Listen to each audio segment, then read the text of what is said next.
That's why they need to be taken care of. Now, this complete dependence on others is the reason why children find it so easy to trust others. Because all they can do is depend on others.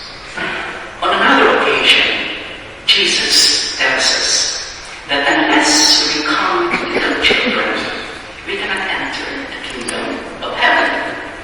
This means that we belong to God's kingdom when we completely depend on God. In the same way that children depend on and trust their parents. Dear sisters, at some point in our life, we cease to be children. We don't know exactly the point in time when we became adults. But I think we cease to be children when we learn to assert our independence and autonomy. We became adults the moment we could take care of ourselves.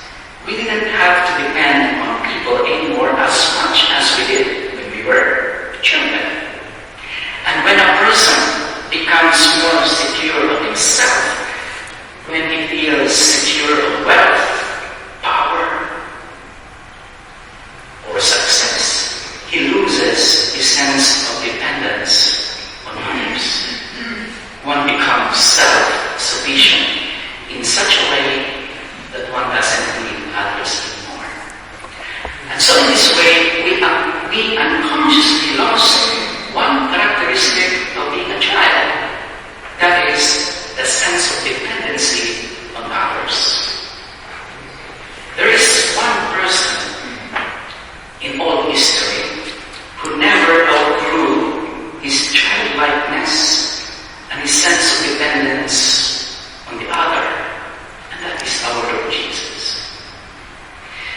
Jesus remained childlike throughout his life because he never shed off his dependence on others. In the Gospels, we see Jesus as a person who needs people. He loves to be with people. He welcomes everyone. He even goes out of his way to be with sinners and outcasts of society.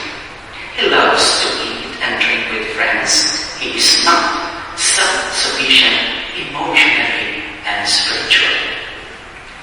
Jesus needs people so much that he oftentimes invites himself to people's house because he does not have a home of his own. Zacchaeus, come down, for I intend to have dinner in your house. Perhaps Jesus was so hungry at that time that he asked a stranger to prepare dinner for himself. One time, after a day of work, preaching, and curing the sick, he went home to Peter's house to rest and have a warm meal. But Peter's mother-in-law was sick. No one prepared dinner for him. So what did Jesus do? Simple. He healed her. And immediately, Peter's mother-in-law prepared dinner for Jesus. Problem solved. Since Jesus is a person who needs people, he is the happiest person in the world, with many friends like Martha, Mary, and Lazarus. And Jesus' sense of dependence on others perfectly corresponds to his virtue of trust in God. His entire life is a life of trust in the Father. Until the very end, Jesus puts everything in the Father's hand. Father, if it is your will, take this cup of suffering from me. However, not my will, but your will must be done. Dear sisters, when I was reading the letters of your dear mother, Foundress Magdalena, two qualities struck me. First,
this letter 4 days before Christmas to Sister Rosa Dabala on December 21st, 1883. At that time, there were many sisters who were sick.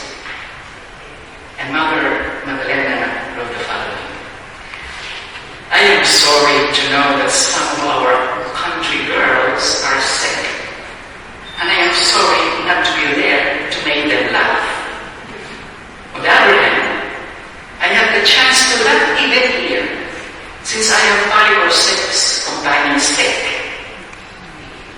including the superior. But I hope it will be nothing both at Bergamo and here in Verona, and that we will continue to eat our polenta. Dear sisters, you are women of the word go, love without measure. As Mother Magdalena once said, those who love are never tired, since love knows the burden. Amen.